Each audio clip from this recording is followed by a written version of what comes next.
Assalamualaikum warahmatullahi wabarakatuh. Saudara-saudara sekalian, sahabat-sahabat sekalian yang saya banggakan dimanapun Anda berada. Video ini amat luar biasa mengejutkan.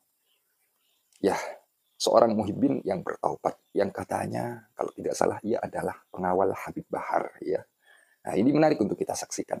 Kalau kita mau lihat ke judulnya, ya memang seperti itu ya, kedatangan tamu tak diundang pengawal Habib Bahar Smith. Jadi di dalam video yang sebentar lagi akan saya putarkan ini, ia menceritakan tentang banyak hal yang bagi saya cukup mengejutkan sekali. Nah, ini menarik ya untuk kita saksikan seperti apa, bagaimana ya ungkapan yang telah beliau kemukakan. Oke, saya rasa biar tidak panjang lebar ya, mari sebelum kita putarkan videonya, ya kita intro terlebih dahulu. Oke.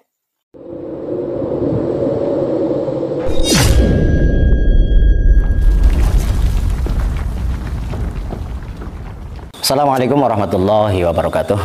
Waalaikumsalam warahmatullahi wabarakatuh. Berjumpa kembali lur, pada kesempatan hari ini kita lagi duduk santai bersama saudara kita. Bismillah, alhamdulillah, wassalatu wassalamu ala rasulillah, Allahumma sholli wa sallim ala sayyidina Muhammad wa ala ali sayyidina Muhammad. Pada saudara-saudaraku sebangsa setanah air dimanapun Anda berada, semoga pada kesempatan kali ini kita semua selalu mendapatkan limpahan rahmat taufik hidayah dan mohon dari Allah Subhanahu wa taala. Amin amin ya rabbal alamin. Dan juga sahabat-sahabatku se-Nusantara, dari Sabang sampai Merauke, dari ujung barat sampai ujung timur, ujung selatan, ujung utara, selalu dalam limpahan kebaikan, murah rezeki, dekat jodohnya bagi yang masih jomblo ya. Amin. Dan lain sebagainya, pokoknya yang terbaik lah, yang terbaik. Baik, langsung saja tidak berlama-lama lur. Pada kesempatan kali ini saya kedatangan seorang tamu ya, saudara kita jauh nan jauh di sana ya. Beliau kita perkenalan dulu ya, kita tanya-tanya dulu aja lah ya, namanya siapa, dari mana itu kan. Assalamualaikum. Waalaikumsalam. Sehat ya? Alhamdulillah sehat. Iya. Oke, gini mas, mungkin langsung saja lah panjenengan yang kenalan sama teman-teman kita lah. Ya, Assalamualaikum warahmatullahi wabarakatuh. Saudara sebangsa setanah air yang dirahmati Allah Subhanahu wa taala. Amin amin. Para pemirsa channel apa mau? Ngaso ngopi ngaji. Ngaso ngopi ngaji, luar biasa ini channelnya Pak Yai Soleh ya. Terus berjuang ya, dalam membongkar daripada berbagai macam trik dan tipu daya dari imigran Yaman ya. Ini saya kalau ngomong belaka sudah Oke, nggak apa-apa. Iya. Kehidupan saya itu bukan keturunan Nabi lagi. Imigran. Oh gitu ya. Oke. Imigran. Jadi memang kalau Habib ya, ini agak melebar sedikit ya. Habib itu sudah terbukti pasti bukan turunan Nabi. Termasuk Habib yang bermarga itu kan, misalkan Al-Atos apa terus itu sudah bukan keturunan Nabi. Yang tertancap dalam pengalaman dan perjalanan pengetahuan saya ya Said dan Syarif, tapi kan sekarang itu kan jarang kan seperti itu Pak Yai. Oke. Perkenalkan, saya nama Neas ya. Saya dari Pemalang, Jawa Tengah, Pemalang Selatan ya. Di desa Belik ya.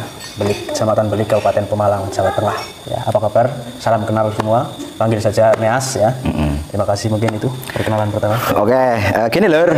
Ya alhamdulillah kita kedatangan seorang tamu ya yang jauh-jauh dari Pemalang ke sini dengan tidak ada kabar angin apa ini, itu ternyata kita bisa berjumpa dalam satu tujuan, yaitu kita tujuannya adalah menyadarkan pribumi dari doktrin-doktrin kamuflase yang mengaku sebagai dzurriyyah Rasulullah Sallallahu Alaihi Wasallam.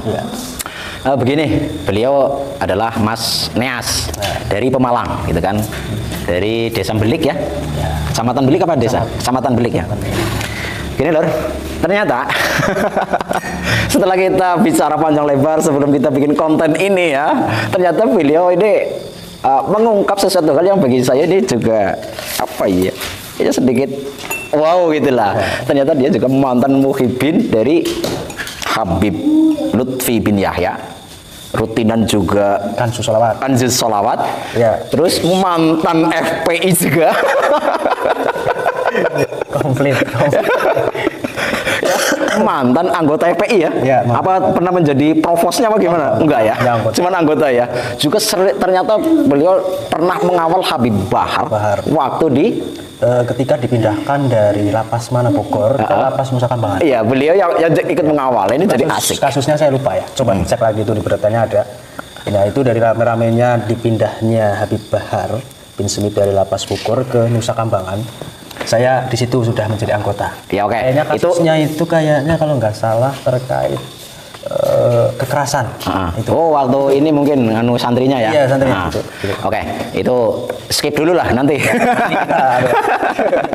Ya, yang intinya adalah beliau adalah salah satu muhibin akut ya.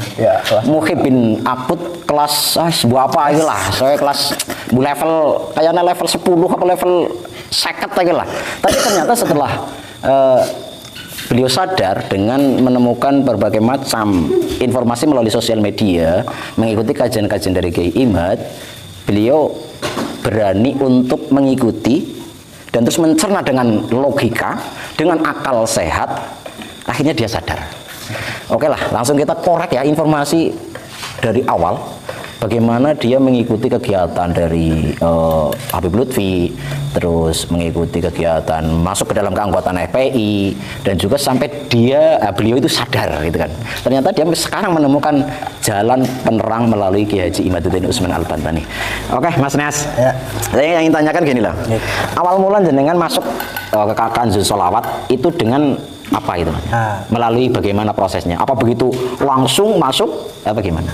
Jadi karena saya kelahiran Pemalang, otomatis kan di situ kan keluarganya di situ semua ya. Dari pihak ibu, karena ibu itu kelahiran Pemalang. Nah, kemudian paman dan terus Bapak D, Bu D dan lain sebagainya. Itu ada salah satu yang menjadi jamaah aktif di Kanjeng Sholawat di dalamnya Habib Lutfi.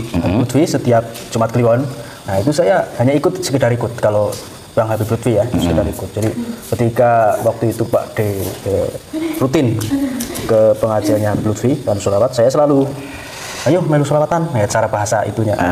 Ayo ikut sholawatan ke Pekalongan. Saya ikut beberapa kali. Ya, mengikuti seperti biasa. Berarti gini, terkait Habib Lutfi. Pada waktu jenengan mengikuti kegiatan di Kanjeng Sholawat itu, apakah Habib Lutfi pernah menyinggung tentang makam-makam ataupun dengan cerita-cerita keramat-keramat dari mbah-mbahnya Habib Lutfi, apa pernah nggak? Saya selama mengikuti Kanjeng Sholawat pada waktu itu tidak pernah. Satu kalimat pun menyinggung makam ataupun menyinggung keramat-keramat itu tidak pernah. Nggak pernah ya? Sedengar saya tidak pernah. Saya hanya seingat saya di situ setelah tawasulan ya sholawatan, terus ceramah sedikit, mungkin itu mantunya siapa itu ya namanya? Menantunya kurang paham saya. Itu yang itulah dan menantu yang sokone ceramah itu di situ. Oke. Baik. Yang menyinggung. Untuk selanjutnya gini Mas Nias, dengan ini masih berkaitan dengan beliau Habib Lutfi bin Yahya ya. Tapi setelah panjenengan mengikuti di sosial media, ini jenengan nyimak awal-awal ada kontroversi nggak di logika jenengan dari akal sehat jenengan? Dari mengikuti menemukan mungkin video dari Kiai Haji Imad dan konten kreator-kreator yang lain itulah. Pengalaman jenengan gimana? Pengalaman gimana? Gimana? Maksudnya awalnya kan jenengan muhibin gitu kan? Awalnya menjadi muhibin akut sampai menjadi anggota FPI berarti kan luar biasa itu kan? Nah, setelah jenengan menemukan dari konten kreator ada video seperti ini, Kiai Haji Imad ini membatalkan nasab Alawi. Ini dari logika jenengan gimana pada waktu itu? Ada kontroversi ataupun langsung menerima kajian Kiai Imad? Apa melalui proses gimana? Jadi sebelum kemunculan Kiai Imad yang membawa tesis secara ilmiah terkait putusnya nasab Habib di Indonesia, itu sebenarnya saya agak mau menuju taubat sebenarnya. Gitu. Agak tanda-tanda menuju kok Habib ini agak ada kecurigaan terkait yang paling utama adalah terkait akhlak. Yang paling utama terkait akhlaknya itu agak saya curiga loh, keturunan Nabi kok akhlaknya seperti ini, kan seperti itu. Tapi pada waktu itu masih mengakui Habib Lutfi bin Yahya sebagai turunan Nabi karena beliau tidak pernah provokasi, tidak pernah ceramah yang keras, dia pernah hanya itu Habib Rizik, Habib Bahar, dan juga waktu itu ada pembubaran FPI. Nah itu saya sudah mulai lost kontak dengan teman-teman dari FPI Pemalang, sudah lost kontak semuanya. Nah, kemudian diperjelas lagi pertobatannya adanya Kiai Haji Imaduddin. Itu ceritanya. Oke, berarti prosesnya seperti itu ya. Prosesnya tadi disampaikan bahwasanya itu sebenarnya itu karena ada melihat secara di dunia nyata beberapa oknum-oknum habaib dari akhlaknya yang kurang bermoral gitu loh ya. Entah itu dari kata-katanya ataupun perilakunya. Dari situ mulai ada kebimbangan ya, ada tanda tanya besar, kok bisa gitu kan. Oke, itu udah berlalu, itu prosesnya ternyata sudah ada akan login. Kalau bahasanya apa ya, login ke iya kiamat gitu kan. Nah, itu menjadi kekuatan tersendiri jenengan meyakini dengan tesisnya kiamat. Oke. Ya berarti kan Habib Lutfi sendiri ya secara dari penyampaian ya kita tahu lah, tidak ada tanda-tanda seperti apapun gitu kan. Lain dari Habib Bahar dan Habib Rizik. Oh ya. Jadi kayak beda banget gitu. Ya kita memandang Habib Lutfi memang NU Tulen pada waktu itu memandangnya semua NU benar. Betul. Tapi tidak tahunya semakin kesini banyak tragedi makam-makam palsu dan sebagainya, semakin ragu lagi. Nah ini ya, dengan adanya terkuaknya banyak sekali makam-makam palsu yang di situ di nisannya itu bin Yahya. Iya. Lah ini jenengan ke Habib Lutfi gimana ini? Perasaan jenengan gitu kepada beliau gimana sekarang? Saya memang sempat pertama kali munculnya ada katanya makam palsu, itu saya lupa di mana itu ya. Saya tetap husnudon bahwa Habib Lutfi tidak melakukan itu. Saya berpikir itu hanya oknum, hanya oknum yang pertama. Kemudian seiring berjalannya waktu kok ada lagi, bahkan dekat dari kecamatan saya itu Ulu Jami Pemalang, itu Bintoha. Dari situ saya husnudon saya hilang. Oke. Habib Lutfi bin Yahya tidak melakukan klarifikasi dari berbagai pengajian dan acaranya. Satu pun tidak menyinggung terkait berita yang sedang beredar. Begitu Bang. Berarti disitulah panjenengan akhirnya menguatkan keyakinan panjenengan, akhirnya bisa dikatakan apa ya, meyakini kalau dari kalangan habaib ini banyak sekali pertanyaan-pertanyaan yang mengayun dalam otak pikiran jenengan, akhirnya menjadi sebuah kesimpulan kan. Ya, kesimpulan. Oke, itu proses pertaubatannya menjadi muhibbin Mas Neas itu. Oke, sekarang gini ya, setelah ini berlalu lah. Sekarang jenengan kan sudah apa ya, terbebas dari belenggu habaib gitu kan. Tapi mungkin gini, jenengan pernah nggak mengalami sebuah kejadian ataupun ya ada pengalaman tersendiri dengan habaib yang kan didawiri lah, dimintai apalah, itu pernah ada nggak? Tidak pernah ya. Cuman di desa saya di Pemalang itu ada Habib yang dari Pekalongan. Itu ijik-ijik sudah berada. Ijik-ijik apa cara bahasa Indonesia? Pendelus Jembual lah. Ijik-ijik sudah berada di desa dan ada pengikutnya. Padahal sebelum ada Habib itu sudah ada Kiai Tulen yang sudah menjadi akar rumput sejak saya kecil. Kiainya yaitu kok ini ada Habib datang kemudian agak menjelek-jelekan daripada kiai yang ada di situ. Itu yang masih juga sampai sekarang menjadi polemik di desa saya di Pemalang itu. Belum selesai? Belum selesai. Waduh, ini gimana ini? Jadi desanya itu terpecah belah. Tadinya kompak, satu komando, satu ibaratnya bukan satu komando ya, ke bawah muhibin ya. Iya. Satu komando. Kompak ya. Jadi di desa situ, di desa Pemalang ya, di Pemalang di desa saya itu, ya dari kecil orang-orang tua, nenek saya dan semuanya ngajinya sama kiai itu. Begitu kedatangan Habib buat acara, ibarat ada apa, bahkan kadang kalau buat acara itu ceramahnya nyindir-nyindir kiai yang ada di situ, sehingga masyarakat di situ terpecah belah. Nah itu yang saya alami, tapi kalau dawir dan lain sebagainya saya belum alami. Nah ini jadi saya ada pertanyaan gini loh Mas, setelah terjadi perpecahan di kalangan para santri ya, ini kan dengan tadi menyampaikan ada perpecahan. Ini sebenarnya yang saya jadi pertanyaan, apakah si kiai ini yang memang dari situ dari nol nguluwentah bahasanya ya, nguluwentah merawat ataupun mengajari santri-santri dari ngaji dari nol sampai bisa sholat, ini apakah menjelekkan Habib itu? Ya tidak sih. Tidak. Ya, oke. Saya tidak pernah dengar. Tidak pernah dengar ya. Jadi ini sudah menjadi pernyataan, saya tegaskan ya. Kiai di desa itu tidak pernah. Pengikutnya santrinya ya pernah, santrinya agak sensi ya. Itu wajar kalau menurut saya kalau santrinya. Tapi kalau kiainya satu kalimat pun saya tidak pernah dengar. Satu kalimat pun untuk tidak pernah. Menjauhi ataupun untuk tidak mengikuti Habib itu tidak pernah. Oke, itu sudah clear ini ya. Tapi malah justru berbalik, oknum Habib yang datang belakangan ini menjelekkan sang kiai. Itulah adanya. nggak tahu itu. Ya, alasannya apa? Mungkin beliau Mas Nesa ini kurang paham. Tapi itu cerita dari beliau sendiri yang mengalami di desanya ya. Iya, sampai sekarang. Sampai sekarang, Masya bisa Allah. dicek sama penduduk situ, terutama yang santri ya, bisa boleh. Oke, ini berita yang bisa dipercaya, yang valid langsung dari sumbernya, bukan jere. Oh, dudu barang jere kulak ndian, itu kalau bahasa Banyumasnya. Kalau entah nggak tahu kalau di Pemalang bahasanya apa ya. Untuk selanjutnya gini Mas Neas. Ya. Apakah jenengan nggak takut kualat ya? Aneh. Kebanyakan para muhibin gini loh Mas. Kenapa mereka para muhibin yang sampai saat ini tidak sadar-sadar itu didoktrin dengan kuala, didoktrin dengan tidak mendapatkan syafaat. Ini jangan nggak takut. Wah, yang enggak Mas, saya enggak takut. Nggak takut. Enggak. Bener. Bener. Awas loh. Sampai sekarang alhamdulillah ini Mas bernapas ya. ini nanti jangan-jangan kenapa saya tanyakan ini serius ya. Jangan-jangan ini adalah intel dari kalangan Kabib gitu loh. Jadi disuruh oleh tuannya datang ke sini untuk menginterogasi saya itu kan. Nanti sudah ketemu alamatnya saya, nanti saya dipersekusi. Repot ya. Oke, kita lanjut. Jadi kan masuk ke dalam keanggotaan FPI tahun kapan? Mungkin masih ingat? Ya, saya coba ingat-ingat itu 2019. Rame-ramenya Pilpres, Prabowo Sandi, Jokowi, Ma'ruf Amin. Oke. Ya itu, berarti awal Pilpres. Awal, oke. Itu saya masuk ke anggotaan FPI sampai tobatnya itu 2024 apa ya kalau nggak salah ya? Tobatnya? 2023. Keluar dari keanggotaan 2023 2022 lah. Oh, berarti gini Mas Neas ya. Jadi saya ini belum lama saya Mas. Oke. Berarti saya curiga ini. Saya curiga lur. Curiga bener ini. Katanya tadi sudah tobat dari Habib Lutfi, tapi aku jijik masuk ke FPI. Aduh, ini perlu dikorek Mas. Bisa-bisanya sudah ada titik-titik apa tanda-tanda akan tobat menjadi muhibin. Kok bisa-bisanya masuk ke FPI yo? Ini perlu dicurigai nggak ini? Mas Neas.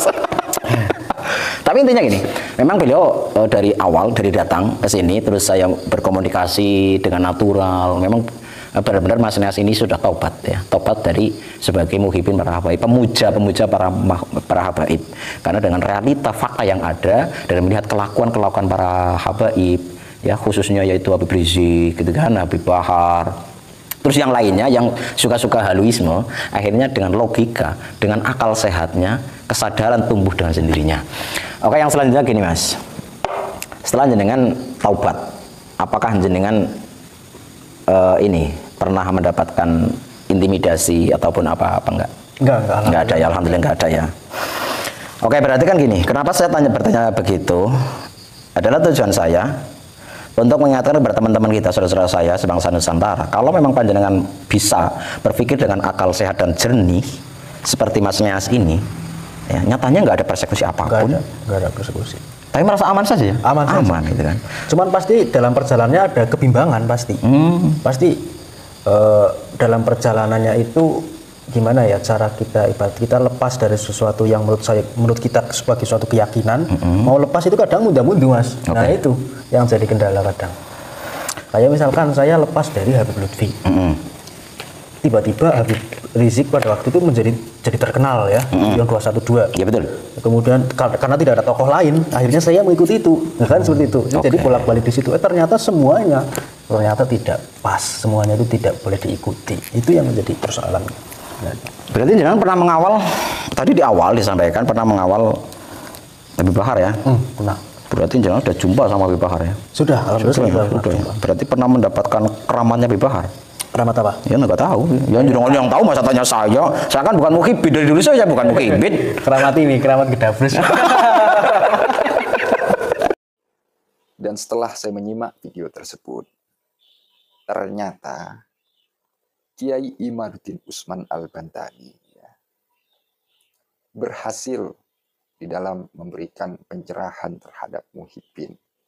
Sehingga sudah kita dengarkan.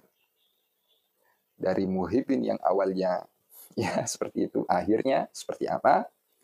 Ya, jika Anda menyimak video barusan, tentu Anda telah memahami ungkapan ini. Ini tesis. Ini adalah penelitian lah begitu. Atau ya kita katakan ini kajian yang telah dilakukan oleh Kiai Imad. Dan ketika kajian ini tersebar di sosial media, ya, di sosial media, di sosmed, ya, baik di YouTube, di TikTok, atau di Facebook, ya biasa ada pro kontra itu biasa. Ada yang mendukung, ada yang tidak mendukung, ya. Ya itu ada. Baik itu di kolom komentar, ya, ataupun ya dari ya video-video yang telah netizen buat seperti itu. Bagaimana komentarnya, responnya. Saya sangat bersyukur ya, Kiai Imad mau mengkaji, mau meneliti hal ini. Jadi dengan ini ya, dengan ini kita apa ya? Dengan ini kita tahu, ya. Dan sampai sekarang tentang ungkapan Kiai Imad itu ya, bahwa terputus sekian abad lah ya. Nah, itu dari mereka mestinya jika tidak sepakat seperti itu, nah, mesti dong ya menampilkan. Nah, itu nanti keren, bagus ya. Jadi adanya kita yang mendukung, adanya kami lah ya yang mendukung. Tidak lain dan tidak bukan, memang ketika kita kembali ya dari apa yang telah Kiai Imad sering kemukakan ya, 550 tahun. Ini data kemana dan lalu ada di abad 9 tuh bagaimana ceritanya kan begitu. Jadi arahnya dari sono ya, sehingga jujur, sehingga saya mendukung seperti itu. Ya. Dan ini sangat sangat luar biasa ini penelitian Kiai Imad ini, sangat luar biasa. Dan kemudian dari kiai-kiai yang lain ya, mengkritiki dari tingkah laku yang ada di lapangan, ya, ungkapan yang ada di lapangan. Maksud saya yang sudah tersebar di sosial media, ya, mengatakan ini dan itu. Ya kritiki dengan kritikan yang tentu yang logis seperti itu. Masuk begitu. Nah, jadi kita tentunya sebagai orang yang mungkin dari panjenengan itu awal ya, baru tahulah tentang hal ini. Mohonlah dipahami terlebih dahulu. Jangan lalu memakai ini ya. Jangan lalu emosi begitu. Gunakan otak dingin. Kenapa sih Kiai Imad ini kok sampai begini nih? Kenapa sih? Kok sampai mengatakan begini nih? Sebenarnya rujukannya apa sih? Memakai referensi bagaimana sih? Datanya data apa saja sih? Kan yang ada sekarang itu teman-teman sekalian ya. Ini yang perlu kita ketahui. Dari virologi misal, bagaimana tanggapannya dari Profesor Manahim Ali. Kemudian dari DNA, dari DNA, dari ahli apa itu? Ya, DNA lah ya. Genetik. Bagaimana responnya? Nah, saya rasa di sosial media itu cukup banyak lah videonya ya dari Dr. Sugeng. Juga dari ahli sejarah misalnya, ketika mau meneliti sejarah bagaimana. Dan tentu ketika kembali dari terhadap apa yang telah dikemukakan oleh Kiai Imad. Lah, ketika kita sudah mengetahui hal ini dari mereka-mereka, dari beliau-beliau ini, dari ahli filologi, ahli DNA, ya ahli genetik, ahli lah. Bagaimana tanggapannya terhadap tesis Kiai Imad ini? Apakah kontra ataupun bagaimana begitu? Nah, jadi dalam hal ini ada yang ingin saya sampaikan juga bahwa kita sekarang ingin mencari kebenaran bukan pembenaran ya. Jadi yang namanya berpendapat ya wajar lah ya ada berpendapat bahwa ini pro atau kontra begitu ya. Dan mungkin itu saja yang dapat saya sampaikan pada kesempatan kali ini. Kurang lebihnya jika ada kekeliruan, kesalahpahaman dari apa yang telah saya kemukakan, saya Al-Fakir Official, mohon maaf sebesar-besarnya. Semoga kita semua dijaga oleh Allah Subhanahu wa Ta'ala, dan semoga ya kita berakhir dalam keadaan husnul khotimah. Amin, amin, amin ya Rabbal Alamin. Dan semoga beliau Kiai Imad ya, semoga diberikan kesehatan, panjang umur yang barokah. Dan semoga beliau ya Kiai Imaduddin Usman Al-Bantani dilindungi oleh Allah Subhanahu wa Ta'ala. Amin amin ya Rabbal Alamin. Ya, saya doakan baik Anda yang kontra ya. Semoga panjenengan semua ya diberikan kesehatan.